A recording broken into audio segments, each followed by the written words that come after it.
और इस वक्त की एक बड़ी खबर सामने आ रही है। सुप्रीम कोर्ट ने अपने पति राजा रघुवंशी की हत्या की मुख्य आरोपी सोनम रघुवंशी को मिली जमानत पर रोक लगाने से इनकार कर दिया है। हालांकि जस्टिस MM सुंदेश और जस्टिस शील नागू की बेंच ने मौखिक रूप से कहा कि प्रथम दृष्टया वे जमानत पर रोक लगाने के पक्ष में है, क्योंकि ये ऐसा मामला नहीं है जिसमें सोनम को गिरफ्तारी के आधार ना बताए गए हों। तो इस वक्त की ये बड़ी खबर है। सुप्रीम कोर्ट ने अपने पति राजा रघुवंशी की हत्या की मुख्य आरोपी सोनम रघुवंशी को मिली जमानत पर रोक लगाने से इनकार कर दिया है।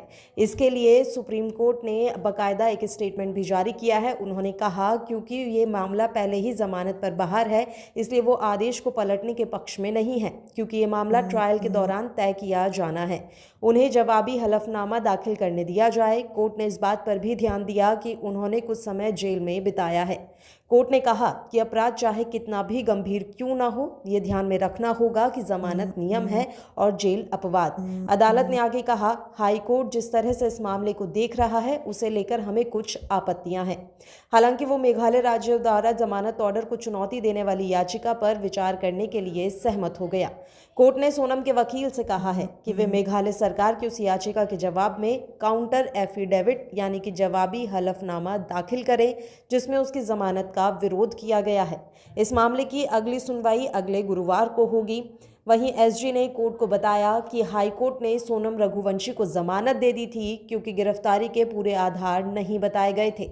इसलिए ऐसा हुआ क्योंकि जिस सेक्शन के तहत कार्रवाई की गई थी उसके जिक्र में टाइपिंग की गलती थी। उन्होंने ये भी आरोप लगाया कि सोनम के भागने का डर था। तो इस वक्त की ये बड़ी खबर राजा रघुवंशी हत्या मामले से जुड़ी हम आप तक पहुंचा रहे हैं। सुप्रीम कोर्ट ने अपने पति राजा रघुवंशी की हत्या की मुख्य आरोपी सोनम रघुवंशी को मिली जमानत पर रोक लगाने से इनकार कर दिया है।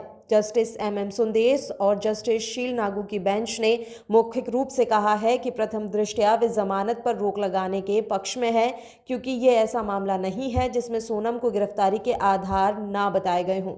लेकिन कोर्ट ने अपनी बात को आगे बढ़ाते हुए कहा कि क्योंकि वो पहले ही जमानत पर बाहर है, इसलिए वो आदेश को पलटने के पक्ष में नहीं है, क्योंकि यह मामला ट्रायल के दौरान तय किया जाना है। उन्हें जवाबी हलफनामा दाखिल करने दिया जाए। कोर्ट ने इस बात पर भी ध्यान दिया कि उन्होंने कुछ समय जेल में बिताया है। इसके अलावा कोर्ट का ये कहना रहा कि अपराध चाहे कितना भी गंभीर क्यों ना हो, ये ध्यान में रखना होगा कि जमानत नियम है और जेल अपवाद। अदालत ने आगे कहा कि हाई कोर्ट जिस तरह से इस मामले को देख रहा है उसे लेकर हमें कुछ आपत्तियां हैं। हालांकि वह मेघालय राज्य द्वारा जमानत ऑर्डर को चुनौती देने वाली याचिका पर विचार करने के लिए सहमत हो गया। कोर्ट ने सोनम के वकील से कहा है कि वे मेघालय सरकार की उस याचिका के जवाब में काउंटर एफिडेविट दाखिल करें जिसमें उसकी जमानत का विरोध किया गया है। इस मामले की अगली सुनवाई अगले गुरुवार को होगी। SG ने कोर्ट को बताया कि हाई कोर्ट ने सोनम रघुवंशी को जमानत दे दी थी क्योंकि गिरफ्तारी के पूरे आधार नहीं बताए गए थे।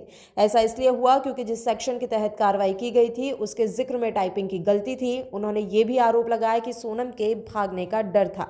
फिलहाल बड़ी खबर यही है कि सोनम रघुवंशी की जमानत पर रोक लगाने से जो याचिका लगाई गई थी उससे सुप्रीम कोर्ट ने इनकार कर दिया है।